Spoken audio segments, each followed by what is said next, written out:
high-tech industrial site now lost to dense forest. Without that production, Hitler's war machine would simply grind to a halt. A giant chimney stack that became a towering inferno over Baltimore. It's really, really sturdy, almost overbuilt walls, because they were afraid of a collapse from wind or some other natural disaster. An abandoned tower consumed by a bizarre force of nature.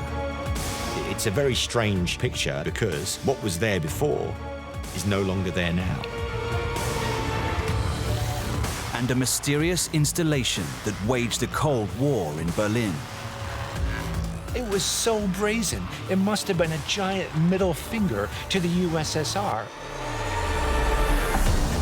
Once, they were some of the most advanced structures and facilities on the planet, at the cutting edge of design and construction. Today, they stand abandoned, contaminated, and sometimes deadly. But who built them, and how, and why were they abandoned?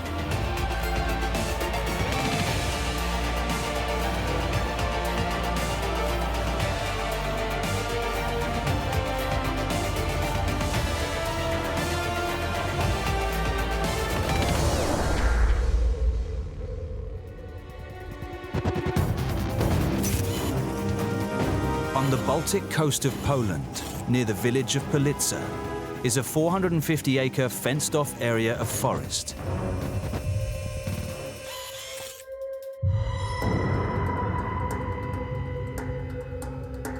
Smashed concrete structures litter this overgrown site.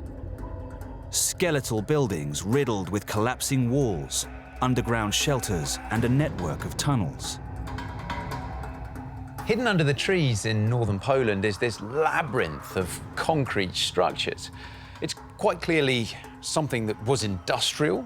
That kind of thing does not happen overnight, and not without a vast investment of time and money.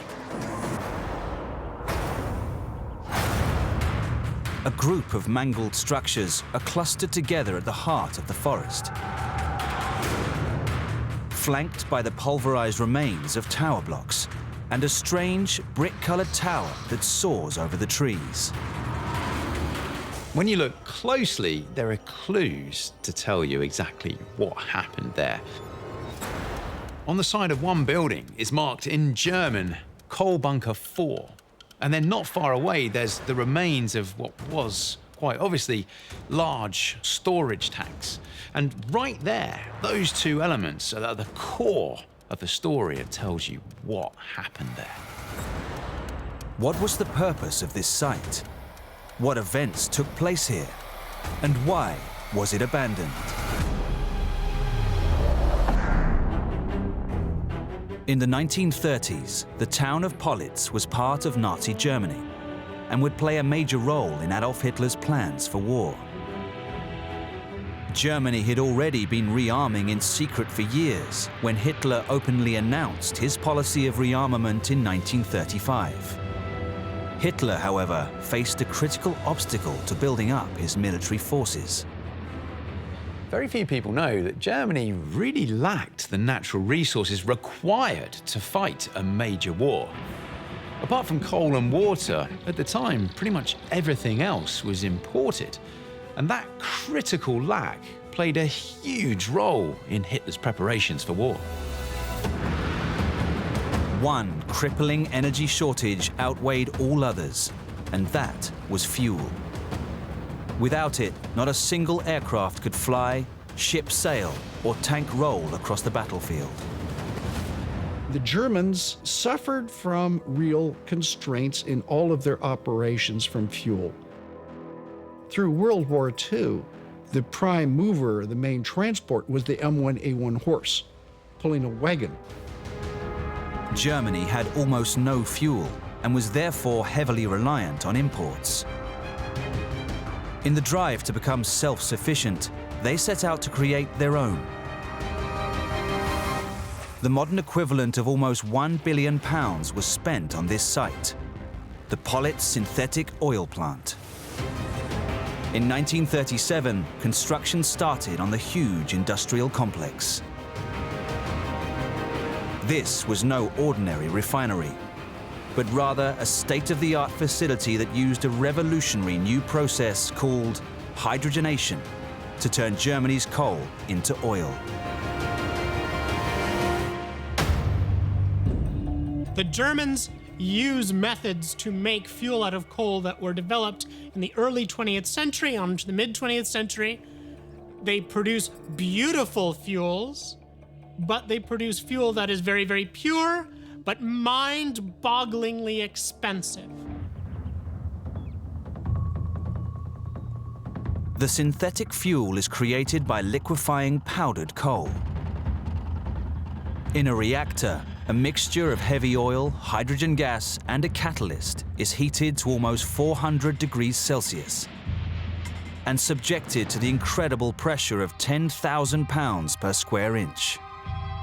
This dangerous process made Politz a lethal environment for its thousands of slave laborers. The economics of it really don't add up. It's said that it takes 6 tons of coal to produce 1 ton of synthetic oil. And that's before you consider the amount of coal it takes to ship everything around. And whilst for Hitler that may have served a purpose for Nazi Germany, in any other economy, that just won't fly. After 4 years of construction, Politz finally began fuel production in 1941. At the heart of the plant was the coal mill. Packed around it were numerous storage tanks, distillation plants, pressure chambers, and hundreds of miles of piping needed to carry the vital fuel to waiting trains and tankers offshore.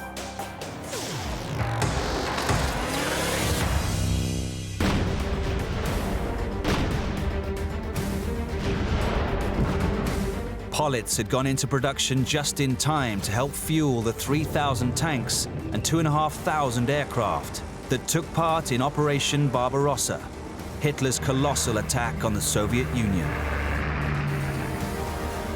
By 1943, the plant was producing a staggering 700,000 tons, 15% of all Germany's fuel. The synthetic fuel plants kept Germany in the war. That was Germany's only reliable source of fuel, and so they were quite dependent on those plants. Without that production coming out from Politz, Hitler's war machine would simply grind to a halt. Whilst pivotal to Hitler's war machine, it came at a terrible cost. 30,000 slave laborers were brought in from across occupied Europe and the Soviet Union to operate the complex and dangerous machinery. Nearly half of these prisoners died from the brutal treatment and toxic working conditions at the plant. 13,000 slave laborers gave their lives at Politz alone, and that's something that should never be forgotten.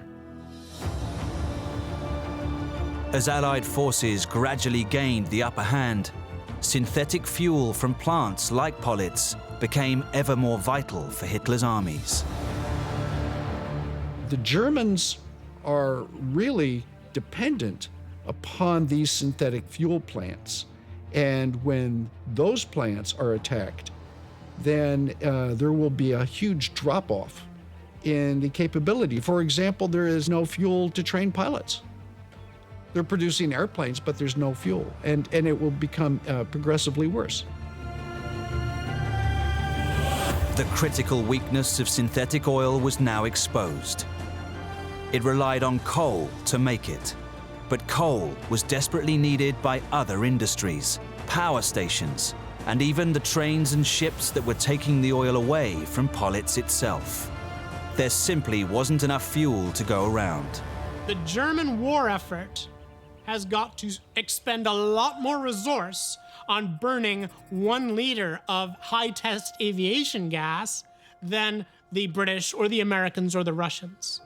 The Germans are fighting a much more expensive war because they haven't got key resources. By late 1944, Politz was within reach of Allied bomber fleets operating from Britain and Italy. And in January 1945, they unleashed a devastating 14-minute air raid. More than 1,600 bombs pulverized the plant. This hammer blow mortally wounded the German war machine. Once the campaign gets going, you see a dramatic drop in German oil reserves and in the supplies available for the German army. And this impacts the German operational effectiveness quite severely. By February 1945, the Red Army was closing in. The chemists and engineers running operations fled west for safety. And after the war, the Soviet Union looted the remaining equipment, leaving the ruins of Politz abandoned.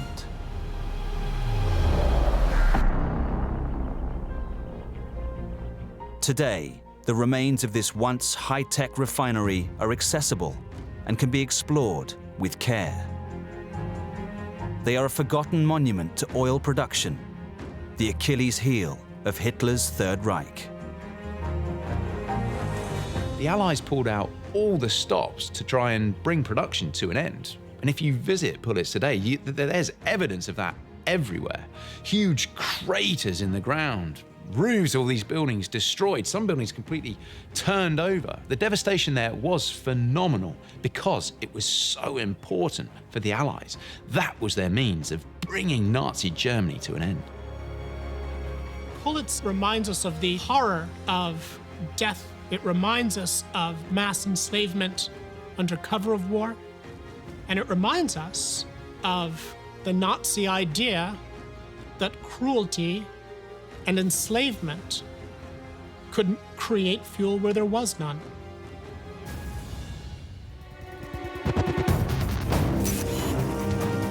Over 4,000 miles away in the heart of Baltimore, Maryland, looms an incredible yet largely unknown structure.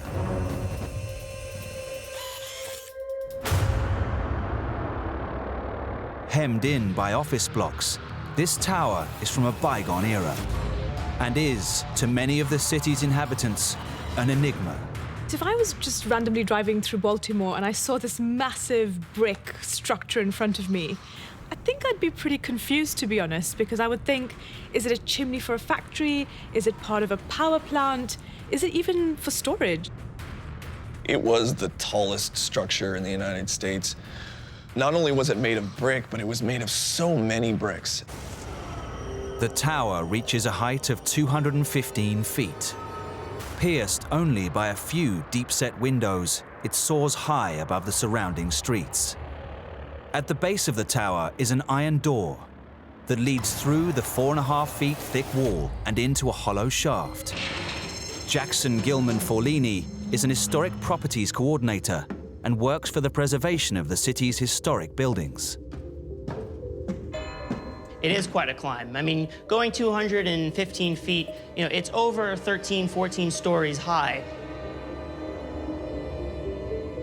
It really is an engineering masterpiece, and this really was untrodden ground. Wooden beams rise up out of sight, supporting bizarre zigzag-shaped iron brackets. Around the walls, a creaking staircase leads to the summit. The smooth surface of the tower's interior is testament to the skilled workmanship in laying the kiln-fired clay bricks. The intricate wooden framework lining it reveals the complex engineering that went into its construction. But what was the purpose of this mighty building, and why was it abandoned?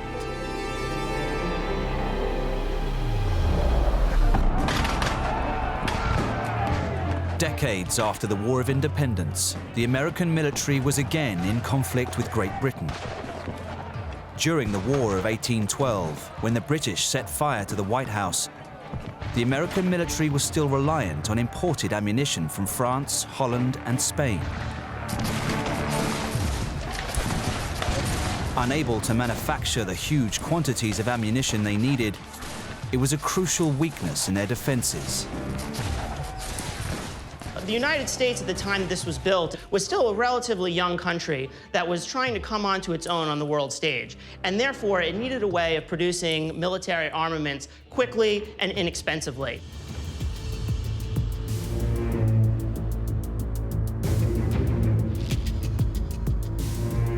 In 1828, Charles Carroll III, a surviving signatory of the US Declaration of Independence, laid the foundation stone for this, the Phoenix Shot Tower.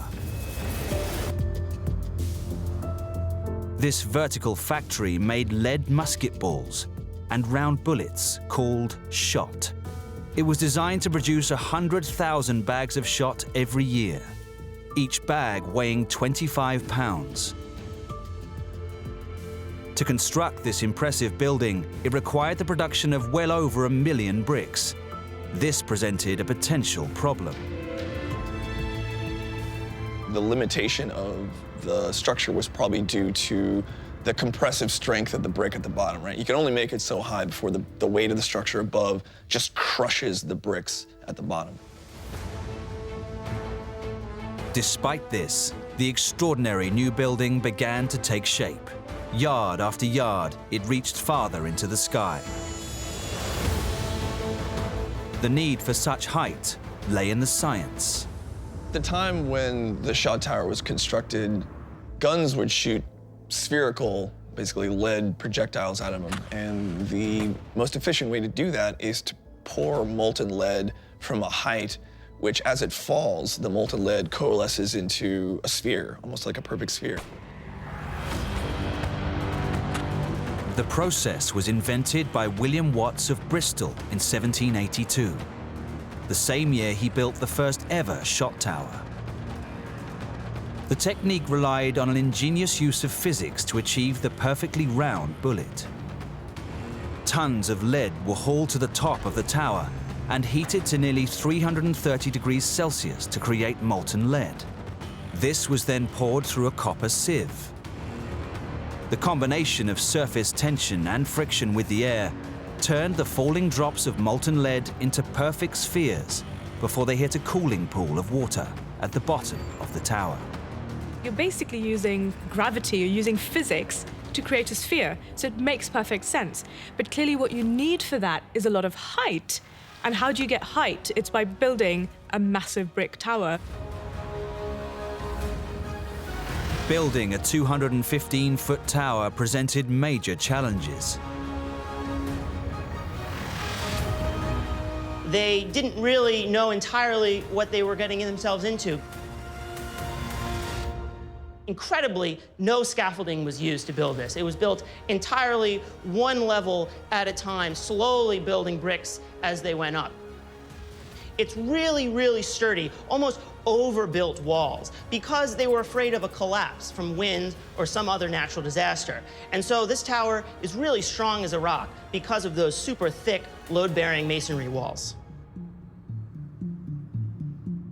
But with no scaffolding, the tower's sheer height made working conditions extremely dangerous. This led to the introduction of one of its most distinctive features. That cast iron metal track, it looks kind of strange, and a lot of people ask what it is, but it's actually an early braking system for a kind of elevator. They didn't just put any old elevator in. They thought about, well, what happens if a rope actually snaps? There was a terrible accident in which workers fell to the bottom, but thankfully survived. After that, they installed this track so that the box for the pulley system had spokes which would fit into the track.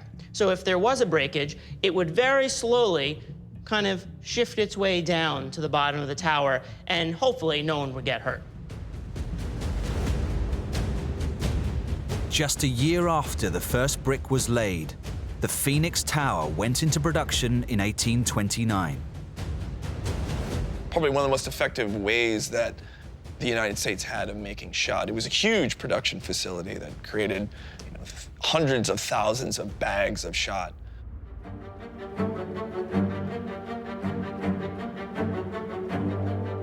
For over 30 years, the Phoenix shot tower successfully produced spherical bullets for muskets. Then, on the eve of the American Civil War, more advanced rifle ammunition was developed. New conical-shaped bullets that spun on exit offered greater range and accuracy. This contributed to the staggering casualty rates seen on the battlefields of America in the 1860s. The shot tower no longer had a role to play in America's military production. So the tower created bullets for the nation's civilian game hunters instead. Yet production was brought to a dramatic halt in September 1878, when the wooden interior caught fire. The flames were shooting out so much that the fire itself could be seen from miles away. The fire burned out all the internal structure of the shot tower, but the bricks itself remained intact due to their inherent resistance to fire. Well, brick is actually a really good insulator. What that means is it doesn't get very hot or very cold very easily. And because of the thickness of the brick, it actually contained the fire. The heat just couldn't penetrate through this massive wall of clay. And also remember that this clay has actually been fired to much higher temperatures already than the fire would have been producing. The tower rose from the flames like a phoenix. Just a month after the fire, it reopened for business. Towards the late 1800s, more efficient methods for making round lead bullets resulted in the tower's demise. Hauling tons of lead up a high tower was increasingly seen as too hazardous and inefficient. The Phoenix Tower closed its iron doors for good in 1892.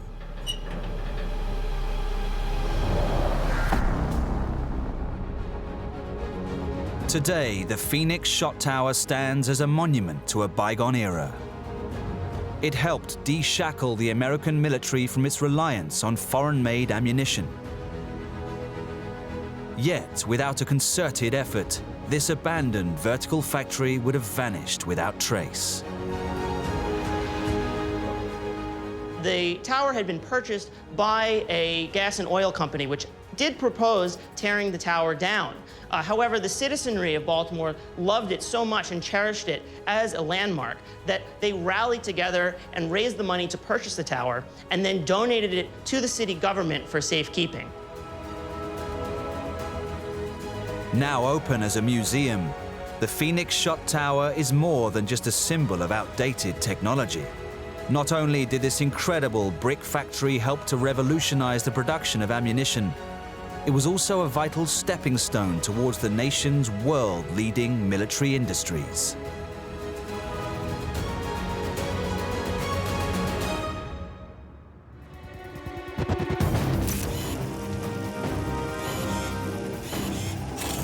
Across the Atlantic Ocean in western Berlin, a battered shell of a building looks over a tree-covered hill.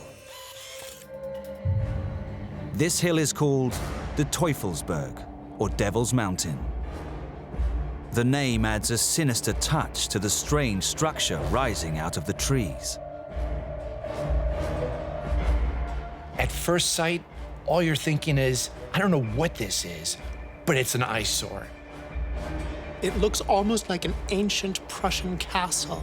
And suddenly, it turns into a bizarre, modern facility strangely perched on a peak overlooking the modern city of Berlin. Towering 260 feet above the surrounding plateau is a central tower topped by a mysterious dome.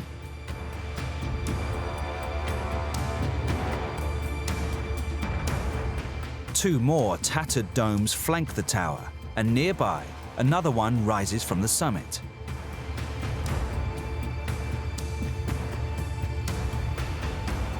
Ragged plastic sheeting exposes their ruined interior. Surrounding them is a sprawling complex of derelict facilities.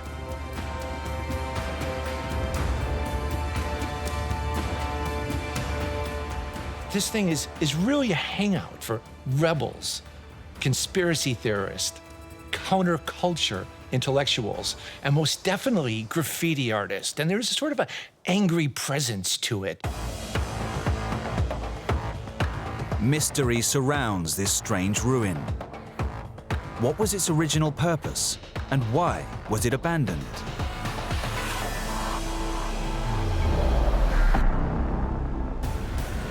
In the 1960s, Berlin was at the center of Cold War espionage.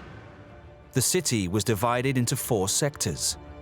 3 run by the Allies, America, Britain, and France, while the eastern side was under Soviet control. Democratic West Berlin was surrounded and enveloped by communist East Germany, making West Berlin easy prey for the Soviet Union's network of spies. The American embassy in Moscow is riddled with listening equipment. The American fleet at sea is constantly being tailed by Soviet fishing trawlers bristling with listening equipment. Everybody is shadowing everybody. Though encircled, America's National Security Agency, the NSA, took advantage of their close proximity to communist Berlin. They built a cutting-edge listening station called Field Station Berlin, known to its operators simply as The Hill. We had listening posts with large antennas all around the periphery of the Soviet Union, collecting electronic intelligence. And it was especially well placed because it's 150 miles inside the enemy lines in this enclave of West Berlin. Teufelsberg was a place where we in the West could listen in and get a look inside the operations of the Soviet armed forces.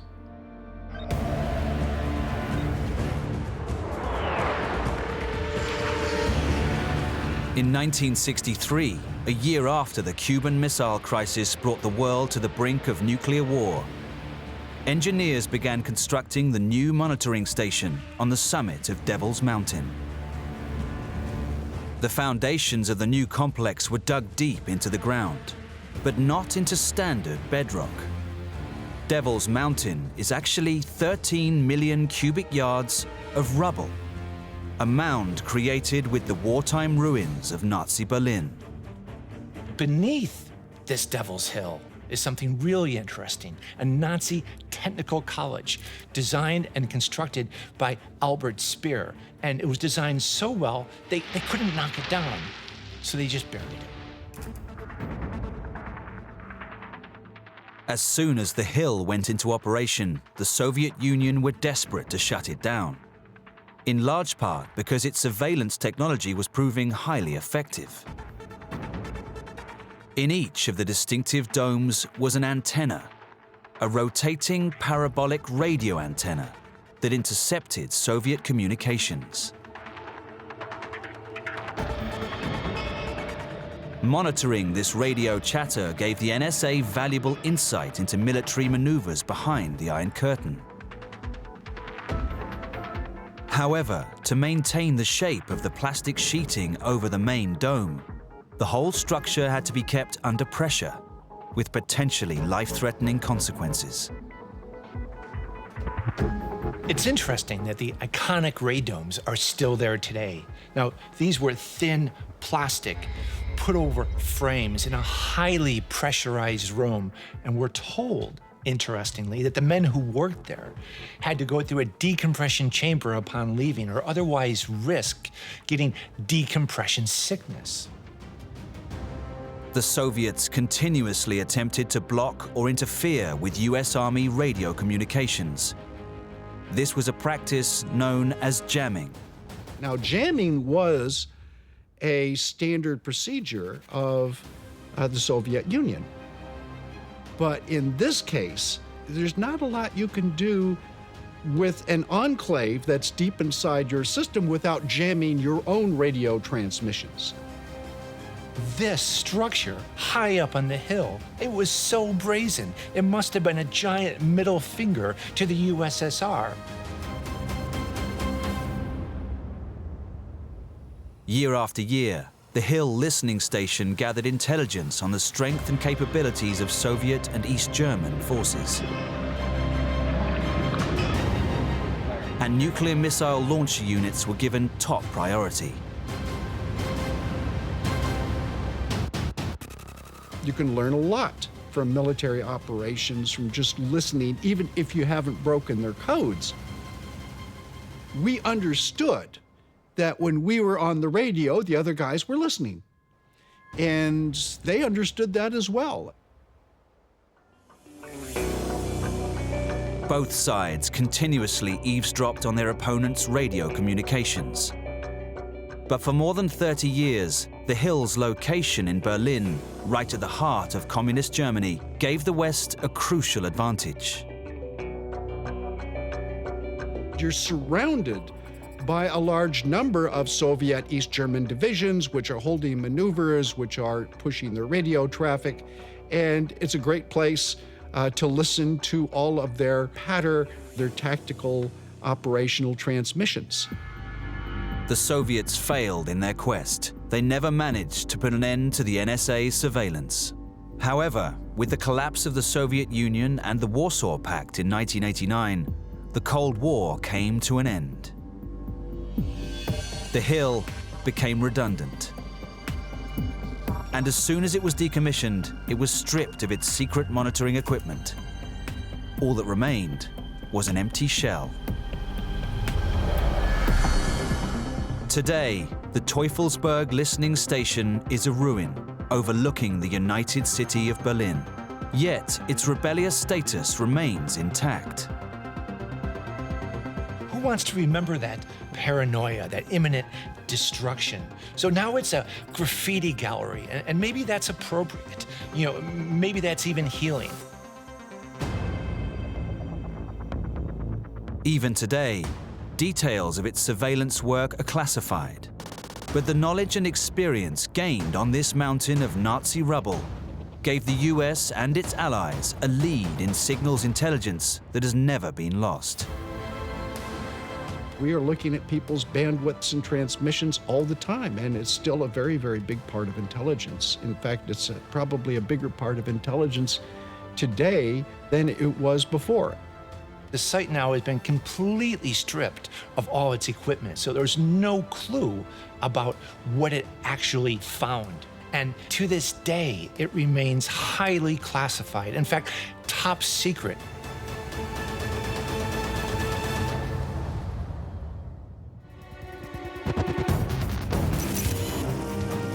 "430 miles away, on the northern tip of Denmark, a solitary ruin stands in total isolation.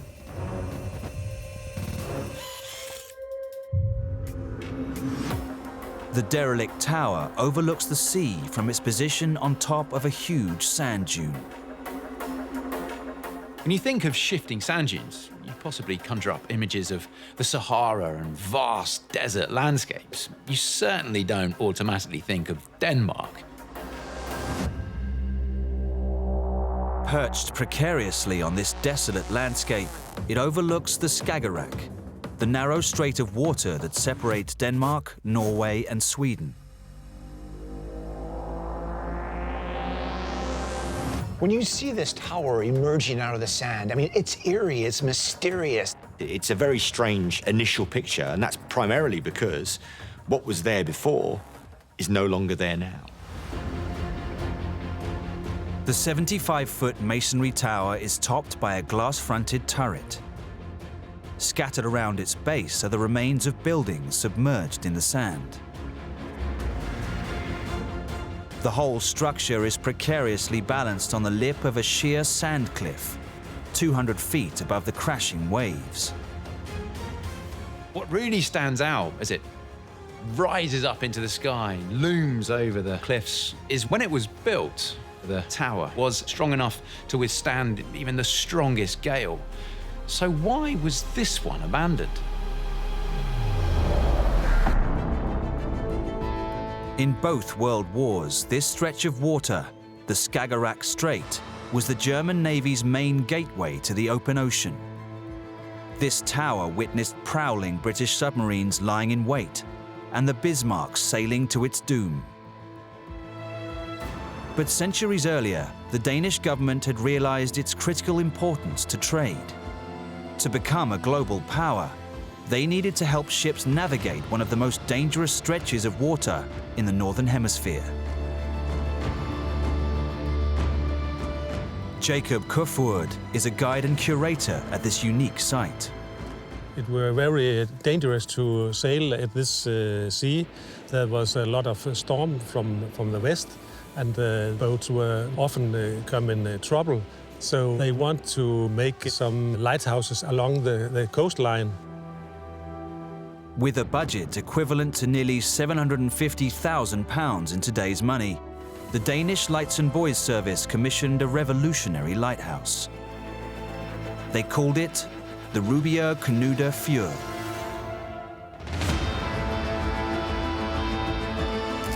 In March 1899, construction began on a complex of buildings on a 200-foot-high cliff. For safety, it was set 200 yards back from the shoreline. From its cliff-top position, the light should be visible across miles of sea and save countless lives. Now, ships still frequently sail through these waters, and in stormy and foggy conditions, even with the advent of modern technology, lighthouses are still needed for captains to know where the land starts.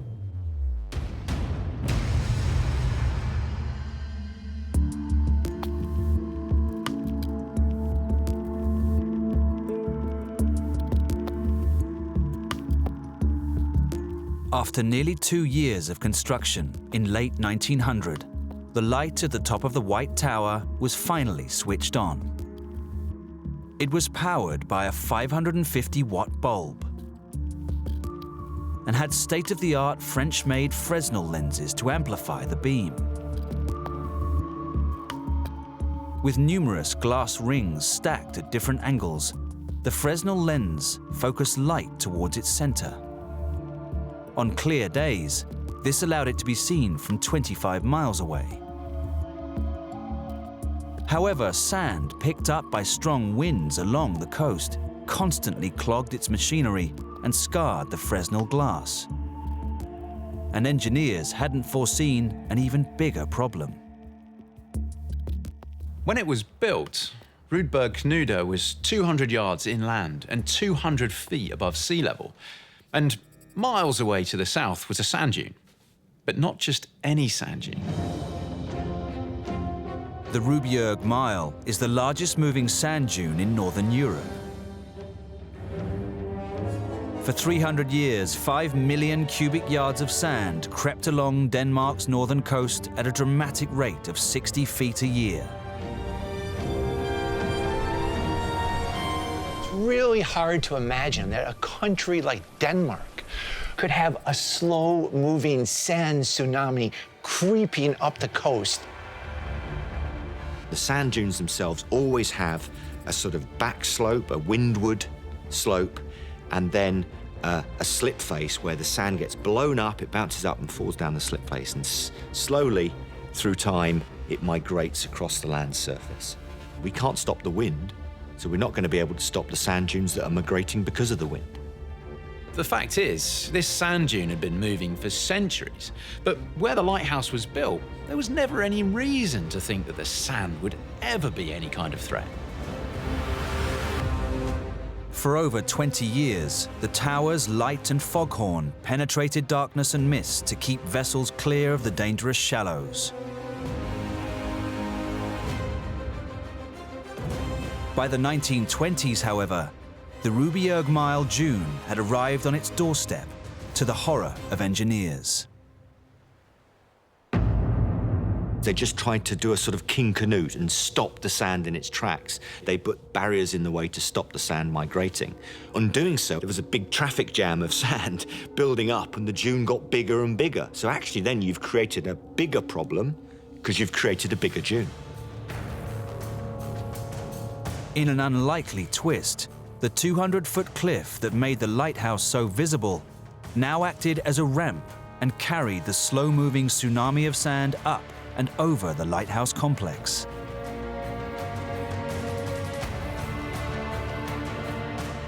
the sand had made its way all the way up that cliff and had swallowed up the buildings around Rubjerg Knude. The sand was laying around the lighthouse, and big dunes were built up there, and higher. Though the sands have now shifted position, in 1953, the dune actually grew higher than the lighthouse itself. Trapped in a hollow in the sand, the light and fog signal were no longer clear to ships at sea. The only way they figured they could save the lighthouse was by continuously digging away the sand around the base. But even then, they must have known this was a battle against nature they were never going to win. In 1968, authorities finally gave up the battle against the flood of sand, and the light was decommissioned. Yet the tower itself and its surviving buildings became a museum and study center for sand dune movement. Ironically, though the peak of the massive dune had long moved on, the museum itself was slowly crushed by the sand and closed in 2002, when the whole site was finally abandoned. Today, the lighthouse at Rubjerg Knude is an empty shell. Every year, thousands of visitors climb the mountain of sand to explore its haunting remains. The onshore winds that suffocated the light with sand have also scoured away the cliff on which it stands. The coastline is coming too close and closer, so in a few years, maybe 2, 3, 4, 5, 6 years, there's no lighthouse any longer. The rolling dunes may have snuffed out the light, but in the very near future, erosion will cause the mighty tower to collapse into the waves. The engineers who built the lighthouse believed its location and solid construction could withstand anything the elements could throw at it. But they didn't anticipate the extraordinary power of the wind to transform the landscape itself. There's always a need to take into account your natural surroundings. But Mother Nature has a way of continuously reminding you who's really in charge.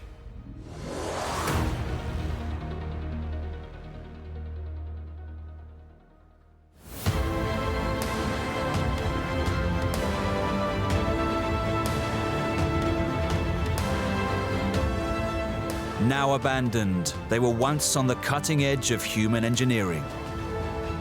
Within these decaying structures are the echoes of history.